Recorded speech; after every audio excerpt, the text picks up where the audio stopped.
안녕하십니까. 백야드 북리딩 책낭독의 브루스리입니다.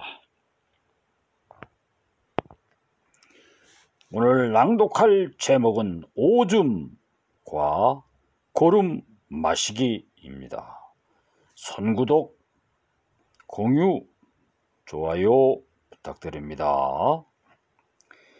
몸을 질병에 노출시켜 강하게 만들기 위해 터진 붓으로매서 나오는 고름이나 자신의 오줌을 마신 사람도 있었다. 하루에 2번이나. 말할 것도 없이 이 전략은 효과가 없었다. 이에 비하면 양파 스프나 와인을 마시는 편이 훨씬 낫다. 이러한 치료법을 듣고 진짜 과학적 사실을 궁금해하는 분들을 위해 말해두면, 이 역병은 일반적으로 벼룩에 물리면서 전파된다. 특정 쥐가 예르시니아 페스티스라 불리는 박테리아를 옮긴다. 그리고 함께 산다. 벼룩도 쥐에 붙어 사는데, 벼룩이 쥐의 피를 빨아먹을 때 박테리아를 흡수하면 박테리아는 벼룩 체내에서 종식한다. 그 벼룩을 쥐가 인간의 거주지로 운반하는 것이다. 쥐가 죽으면 벼룩은 인간을 비롯한 다른 숙주로 갈아탄다. 인간 숙주를 물고 상처에 박테리아의 흔적을 남긴다. 그 부위를 긁거나 문지르면 박테리아를 상처 안으로 더 깊이 몰아넣게 된다. 사실 긁지 않아도 차별이 없다. 이후 박테리아는 림프계로 들어가고 그 결과 몸에 부스럼처럼 보이는 가래톳이 나타난다. 그래서 가래톳 페스트라 명명되었다. 하지만 당시에는 주로 떼죽음이라 불렀다. The Great Mortality. 프랑스에서는 석탄이라는 뜻의 르 샤르봉이라 불렀는데, 아마도 가래톳이 석탄처럼 생겼기 때문일 것이다.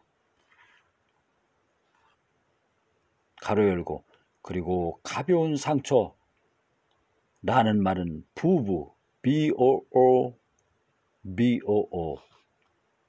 이 말은 가래톳에서 비롯되었다고 생각된다. 가래톳, BOBO, 부보.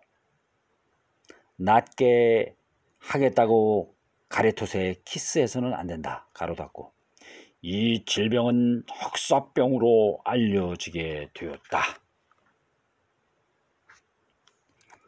가래톳은 림프샘이 부풀어 오르는 것으로 보통 겨드랑이, 생식기, 목 부분에 나타난다. 그래서 이 질병에 걸리면 제일 먼저 골프공 크기의 불쾌스러운 갑상샘종이 겨드랑이나 사타구니에 생긴다. 웨일스인 주안 게틴, 그는 1349년에 다음과 같이 기록했다. 겨드랑이에 동전, 다시 말해 가래톳이 생겨서 슬프다. 어디서 오는 것인지 펄펄 끓게 하고 끔찍하다. 사과 모양을 하고 있으며 양파의 윗부분처럼 생긴 작은 부스럼은 그 누구도 용서하지 않는다. 타고남은 쟤처럼 펄펄 끓고 잿빛을 띠며 극심한 고통을 유발한다. 놀랄 일은 아니지만 가래톳 패스트에 걸린 게티는 이것을 쓰고 나서 곧 죽었다. 환자 대부분이 최초의 증상이 나타난 뒤 4일 내로 죽었고 24시간 이내에 죽은 자도 많았다. 14세기의 작가 보카치오도 게틴이 묘사한 것과 동일한 가래톳에 관해 썼다. 보통 사과 크기까지 커진 곳도 있고 계란만한 곳도 있다. 환자는 고름과 피가 흘러나오는 계란 크기의 카레톳 외에도 발열, 구토, 근육통, 선망 등의 증상을 보였다. 피하 출혈도 나타났다. 카레톳 패스트는 피를 응고시키는 능력을 저하기 때문이다. 보카치오에 따르면 이 때문에 몸의 거의 모든 부위에 보랏빛 반점이 생기는데 큰 반점이 적게 나타나는 경우도 있고 작은 반점이 많이 나타나는 경우도 있지만 보통 양쪽 다 죽음으로 이어진다. 배까지 먼저 폐렴을 일으키면 기침을 통해 사람들 간에 전염될 수 있다. 14세기에 2천만에서 5천만 명, 유럽 인구의 약 30%가 이 역병으로 죽었다. 카레톳 패스트가 불러온 공포의 수준을 고려하면 바나나나 에메랄드 등을 많이 먹는 예방법은 그다지 비이성적이지 않다. 역병을 막을 수 있다고 알려진 극단적인 방법은 종교적 열정에 기초한 것이었다. 강력한 역병에 에메랄드를 먹던 부자들까지 죽어나갈 때 사람들이 신에게 의지하는 것은 놀라운 일이 아니다. 많은 이들이 문에 십자가를 새겨 역병이 지나가기를 바랐다. 아주 무해한 방법이다.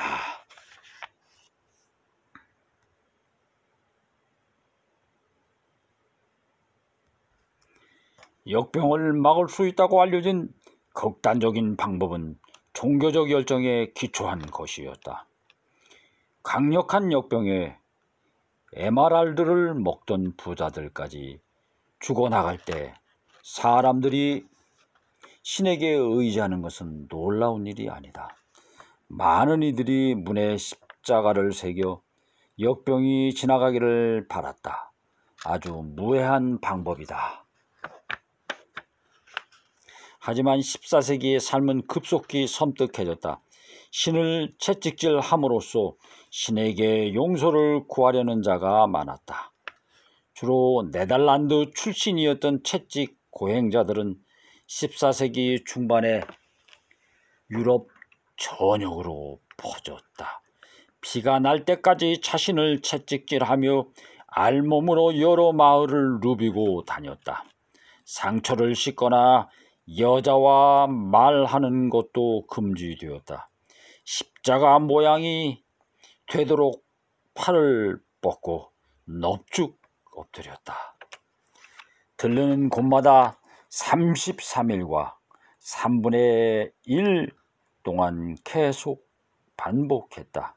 그 일수는 그리스도가 이 세상에 살았던 횟수였다고 생각된다.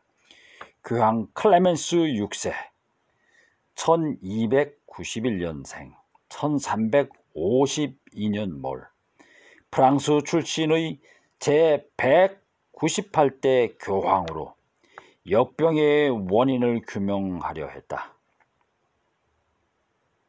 교황 클레멘스 6세는 1349년 10월에 그 행위를 금지했지만 그때까지 많은 광신자들이 자신을 해치는 일에서 유대인을 해치는 일로 관심을 돌리고 있었다.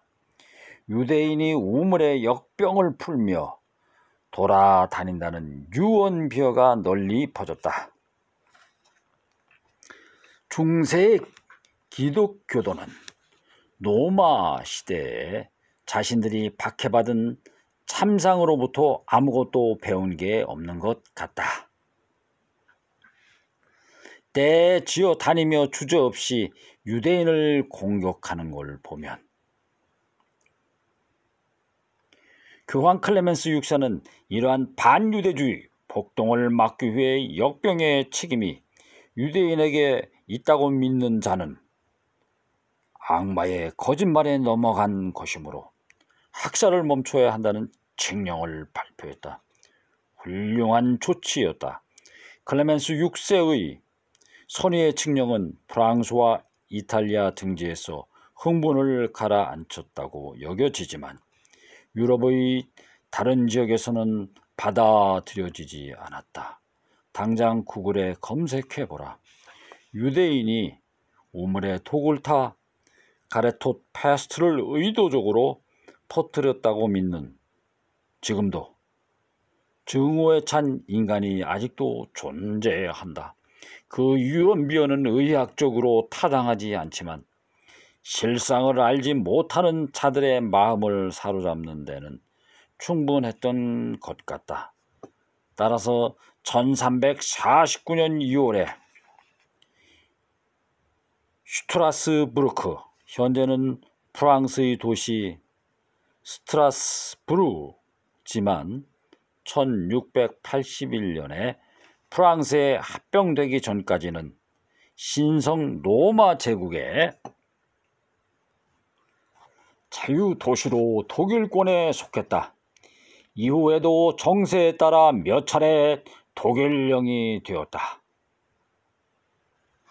여기에서 900명의 유대인이 불에 타 죽은 것도 소름 끼치지만 전혀 뜻밖의 일은 아니다.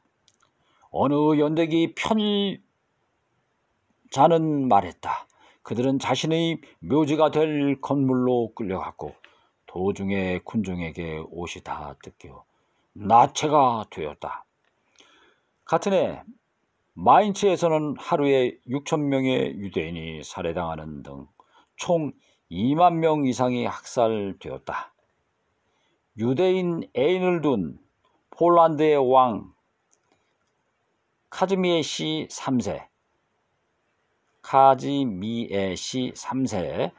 1310년생 1370년 말